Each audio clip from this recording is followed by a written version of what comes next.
Alléluia. Seigneur, ta parole nous dit, l'Éternel est mon berger, je ne manquerai de rien. Je prophétise ce matin, je prophétise à ce moment précis que je ne manquerai de rien, que tu es mon berger. Je ne craindrai aucune terreur de la nuit, je ne craindrai aucune flèche qui vole en plein midi. Ta parole me dit que ton bâton et ta houlette me rassurent. Oh, ce matin, je crois que ton bâton et ta houlette me rassurent. Tout au long de la journée, je sais que l'ange de l'Éternel campe autour de tous ceux qui les craignent et il les arrache du danger. Seigneur, je n'ai rien à craindre parce que je sais que tu as dit, je ne te délaisserai point, je ne t'abandonnerai point, je serai avec toi jusqu'à la fin du monde. Voilà pourquoi je peux marcher la tête haute. Voilà pourquoi je peux confesser que ma vie est cachée en toi dans le lieu céleste.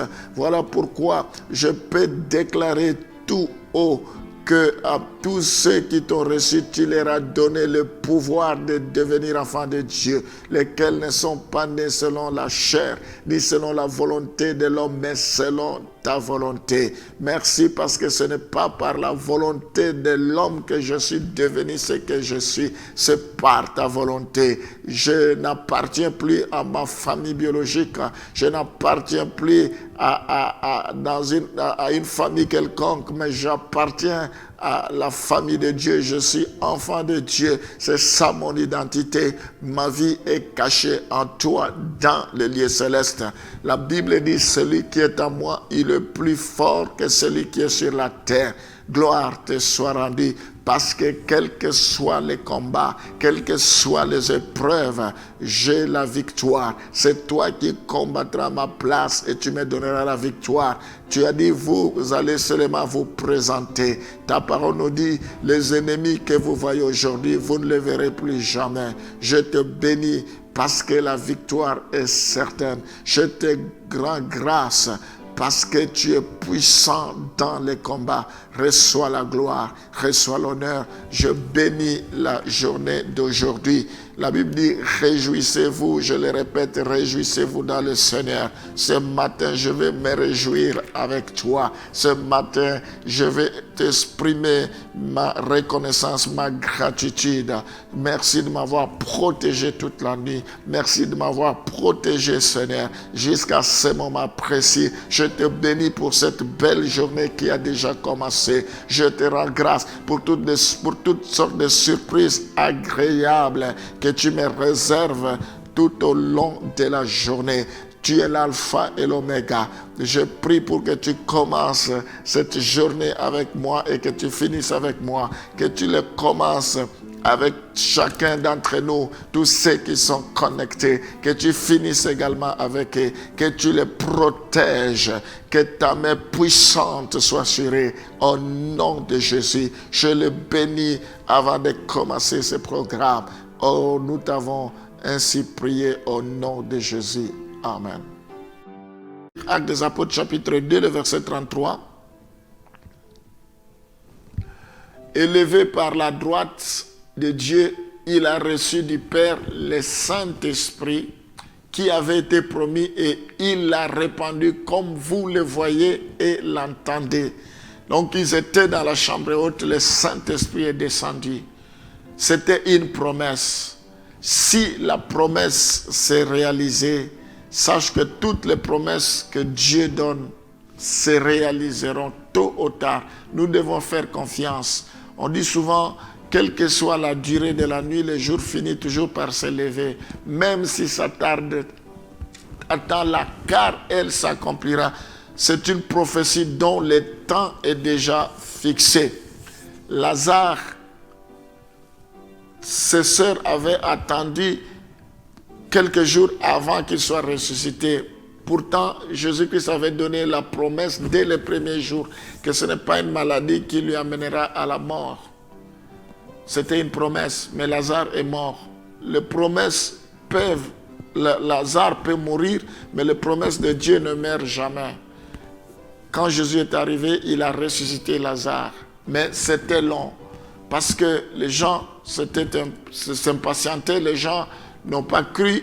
Ils ont entendu le premier jour, le deuxième jour, la foi commençait à gringoler, la foi commençait à chuter parce que ils voyaient que la situation de Lazare se dégradait, pourrissait, n'avait plus d'espoir, allait de pire en pire, de pire en pire.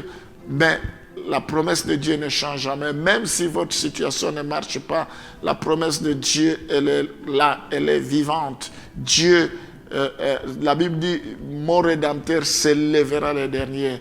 Dans ta vie, il s'élèvera le dernier. Dans ta vie, on saura que tu es Dieu.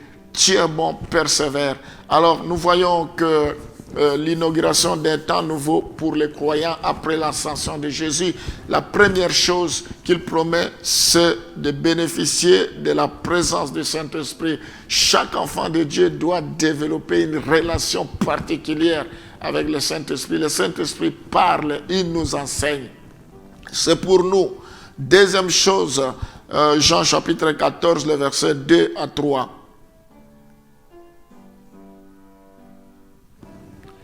Il y a plusieurs demeures dans la maison de mon Père. Si cela n'était pas, je vous l'aurais dit. Je vais vous préparer une place. Et lorsque je m'en serai allé et que je vous aurai préparé une place, je reviendrai et je vous prendrai avec moi afin que là où je suis, vous y soyez aussi. Gloire au Seigneur. Nous voyons la première chose que nous bénéficions, c'est de la présence du Saint-Esprit en nous. La deuxième chose, d'être certain de vivre un jour dans la présence immédiate de Dieu. Un jour, nous vivrons dans la présence immédiate de Dieu.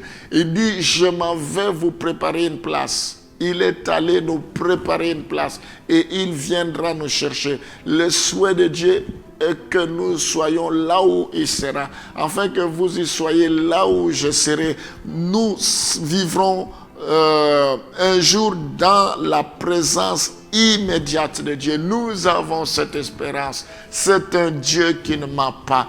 Nous devons persévérer. Nous ne travaillons pas pour des choses périssables, pour un gain sordide. Nous travaillons pour des choses invisibles, pour des choses éternelles. Nous sommes en train de préparer notre place au ciel. Il est allé nous préparer la place. Oh, mes bien-aimés, il n'y a rien de comparable avec ce qui nous attend, avec la gloire qui nous attend. Les choses de ce monde sont éphémères, mais les choses à venir sont éternelles. Nous devons travailler pour des choses qui ne sont pas périssables. Au ciel, il n'y aura pas d'éteint, il n'y aura pas de voleurs, ils ne peuvent pas percer là-bas. Mais ici, le voleur peut percer. Nous devons chercher des choses qui sont en haut et non des choses qui sont sur la terre. La Bible dit, ne vous inquiétez de rien. Nous ne devons pas nous inquiéter au sujet du manger, comment nous allons nous habiller. La Bible dit, les oiseaux du ciel, ils ne sèment ni ne moissonnent, mais leur Père prend soin d'eux. Nous devons compter sur le Seigneur. Ne nous inquiétons pas du lendemain. Le lendemain prendra soin d'elle-même. À chaque jour suffit sa peine. Gloire au Seigneur, que Dieu soit loué. Te bénissons parce que tu es le seul et le véritable Sauveur. Quand nous lisons tes paroles, cela révolutionne notre foi. Quand nous lisons tes paroles, nous nous rendons compte que c'est extrêmement grave ce qui s'est réalisé. Tu es Dieu. Nous devons connaître la profondeur de ce que tu as fait. Il faut que nous ayons connaissance de cela. La Bible dit, mon peuple périt faute de connaissance. Oui, Seigneur, ta parole nous fortifie, nous vivifie. Ça nous donne l'assurance. Rien ne pourra nous ébranler. Nous avons tellement confiance. Oh Seigneur, c'est ce que tu dis qui se réalisera. Nous croyons que tes paroles sont esprit et vie. Je te bénis, je te loue pour ce que tu fais, pour tout ce que tu as dit pour chacun d'entre nous, parce que cela se réalisera. Tu règnes dans nos vies, tu règnes dans la vie de nos enfants, dans la vie de nos époux, nos épouses, dans la vie de nos couples. Tu règnes dans tout ce que nous faisons, Seigneur, avec le bras de fer. Oh, nous sommes comme des vases d'honneur entre tes mains. Même si nous tombons, cela ne pourra pas se rompre, parce que c'est le bras de l'Éternel qui nous soutient. Sois loué, Seigneur, parce que tu es puissant. Je t'élève au-dessus de toutes choses. Qui suis-je si les anges, si toutes les créatures se prosternent devant toi? Ce n'est pas moi qui refusera de se prosterner. Surtout que tu m'as créé à ton image et à ta ressemblance. Sois béni, reçois la gloire au nom de Jésus. Amen.